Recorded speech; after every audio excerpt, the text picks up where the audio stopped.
Right, my friends, it is that time of the year where I sit down and I give you what I think are the 5 best new football boots of 2024. And just like previous years, that's not exactly been an easy task because What a year.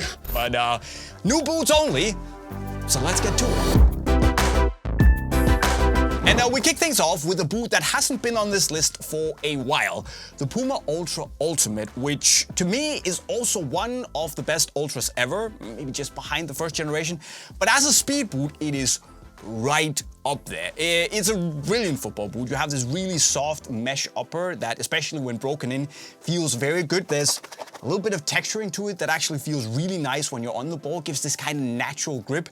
The shape is really good, relatively snug and streamlined, but still pretty accommodating, so that's very nice. Obviously, it's super light, feels very nimble on foot, and the outsole, it is snappy and it is responsive, and this stop pattern is so aggressive. Might be the most responsive stop pattern for speed boot out there, and you know, it's just a classic speed boot. It has that very DNA that I connect with being a speed boot, and just really good. And I definitely prefer that to the carbon, which to me, I know it sounds silly, but might be a little bit too extreme, where the Ultimate just hits the right balance of comfort and grip and lightweight and feeling on your toes, and it's cheaper too. So bravo Puma.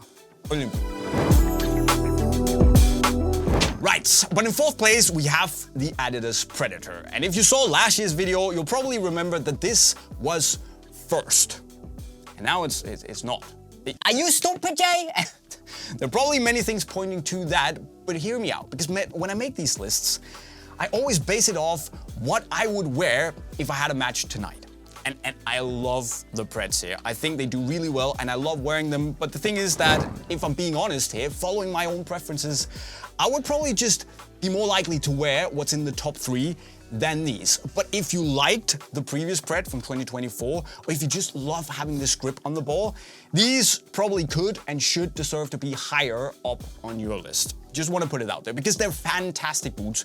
To me, these are better than last year's. The upper is thinner and a little bit softer, and they give you everything, maybe with a little less grip, but I'm okay with that. And it's just such a unique boot. Super comfortable, very snug, super sleek, and of course you get the strike skin fins that just feel so unique on the ball. Absolutely fantastic. I'm probably gonna go with the Elites when I play because I like having that extra heel lockdown compared to what you get in the Elite FT. But if you're all about the tongue vibes, that's a fantastic boot as well. However, I also need to mention what I think a lot of people will see as the Predator highlight of the year, if not the highlight of the year. Because we got 2 leather Predators in 2024, the Rotero and the DB. And what a football boot. With a fusion skin upper instead of the Hypertouch synthetic upper, it is so comfortable, so plush, so lovely, and just feels so smooth and Predator-like. To me, this could easily be what Adidas had as the inline standard Predator to follow like that Predator feel, and then use this as, I don't know, a Predator SL. They've done it before, they can do it again. And to me personally, this was probably a little bit more wide and roomy than I prefer, but I can still recognize what a fantastic football boot it is. And I just hope that they do it again next year, 2025, for this version. It's like, you know, slightly more snug fitting for me, but you know, it's good. It's good. I love the Predator, but I also had to make a call. And that call has been to put the Nike Mercurial Vapor 16 Elite in 3rd place. Because to me, this has just been the update that the Vapor 15 needed. So we're kind of back to what I feel is the Mercurial DNA, giving us a softer upper, so grip knit, that is a little bit thinner than we get on the Phantom GX, which I also love, by the way. And we're back to having a slightly more, you know, streamlined, slightly more snug fitting shape that to me is what the Mercurial is all about. It's still super lightweight, the stop pattern is still really aggressive, and while I think that, you know, there are arguments to be made for and against that air zoom pod being in there in terms of how you feel connected to the ground, that squishiness and that level of comfort that it adds is very unique, and you either love or hate it, but I think it's okay to be there. I could also have done without it. But To me, it is what the Mercurial should be. I've said that a couple of times, but I really mean it. And it kind of takes me back to the days of the Vapor 13 and the Vapor 11 that to me are some of the best Mercurials ever. It's nimble, it's tiptoey, it's got that very unique grip knit sensation on the ball, and it's a smashing football boot that I think is so easy to like. But the Vapor 16 Elite has a problem, and that is that this boot exists, which is the Adidas F50 Messi Elite. And it's a boot that I, for a long time, thought should take the top spot on this list. And maybe it still should. It's been a really tough choice, this, guys. And I feel so bad for having this in second place because it deserves, as much as anything, to be claimed as the best new boot of the year because it is amazing.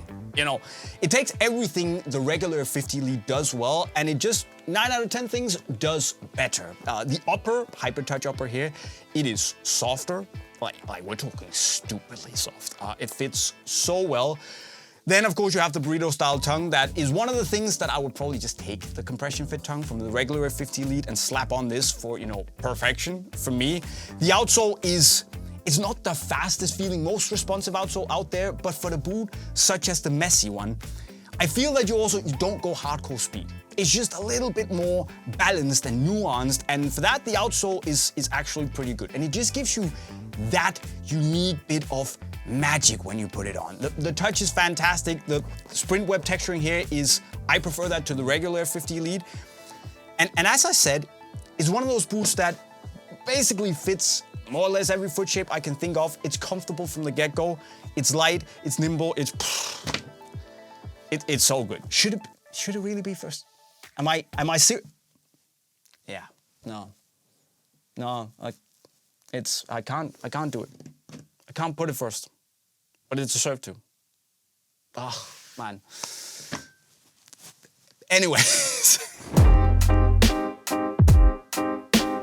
But as always, of course, and to keep the suspense going a little bit, here are also some honorable mentions on other new boots that I've really enjoyed wearing. Obviously, the Phantom GX2 is a really nice football boot. It's like so cozy and easy to jump into. That upper is really soft. There are some issues with the lockdown in the heel here and there, but if you do have a wide foot, or just like me, when I go on a shoot, I just want to have a chill day, easy day, I jump in these. The AG stop pattern is lovely, and it's a really easy football boot to like. Of course, there is also the updated Razor 1.5 from Skechers, which I think has fixed a couple of the things that I didn't love on the first model with the way the tongue fits. And there's not much to complain about here. Personally, I just love the overall shape of the other speed boots a little bit more, but it is a fantastic alternative out there. And then, what is probably my biggest surprise of the year, the Adidas Copa Icon 2, which came like completely out of nowhere. And I looked at it and was like, wow, 180 euros? Yeah, it's a calf leather full foot, but it is soft. And it takes like 2 seconds to break in. It's really lightweight. The heel is very nice and free, fits super well. Good hybrid boot because you have the AG outsole that also works really well on FG pitches, and it's giving me Adipure SL vibes. And I'm here for it. And I am wearing these over the Copa Pure 3s. But I think the best new football boot of 2024 is the Sokito Scudetta. And I know you might be thinking, what? Jay, with this new boot that it's 200 euro, what's going on? Well, the thing is that, to me, this kind of feels like the reincarnation of my favorite F50 Adi Zero ever, the one from 2014. You have the softest synthetic forefoot you can think of. It's called Bio Touch, and it's a combination of softness, it's thin, and it has this lovely suede liner on the inside. Great fit. You have the heel that feels a lot like it comes from the Mizuno Morelia Neo 3, which is absolutely perfect too. And in general, you have this very sleek, but also super accommodating fit that, as so far I've seen, fits most foot shapes really well. It's super sleek and nimble and feels very tiptoey on the ball. The outsole is very responsive, super snappy, as you can see. Maybe a little bit of work to be done in the midfoot there, but other than that, it just feels so ridiculously responsive on the pitch. The thing is though, that this is not just a speed boot. It does very well as a speed boot, but all the people I've recommended it to have tried it and loved it almost, at least, as much as I do. And to me, it's just a sign that they're onto something here. And honestly, right now, I have two boots in my main match day rotation. I have the Mizuno Alpha, and I have this. The Alpha is one of the best boots I've worn for many, many years, and the Scudettas are right up there. You can make an argument that the Messi Elites are same level. It depends on your preference, but this is amazing. That's all I can say. And that leaves us with this lineup, which, if you look at it, is ridiculously strong, especially when you think of all the boots that I haven't mentioned, which makes this year even more ridiculous. And just keep in mind that this is my list. Of course, hopefully you trust me a little bit, but it might easily be that there are some of the boots not on this list that fit your preferences better. And if that's the case, I'd actually really like to hear what your top 5 or top 2 or top 1 looks like in the comment section right down below. Of course, if you want any of these or just new football boots in general, you can pick them up at your favorite neighborhood boot pusher Unisport right over there. Of course, also don't forget to subscribe to the channel with the notifications on if you haven't done so already, and you can watch more Wicked Boot videos in general in the playlist right down there. With those words, what a year it's been. 2025, we're ready for you. I was signing off. Cheerio.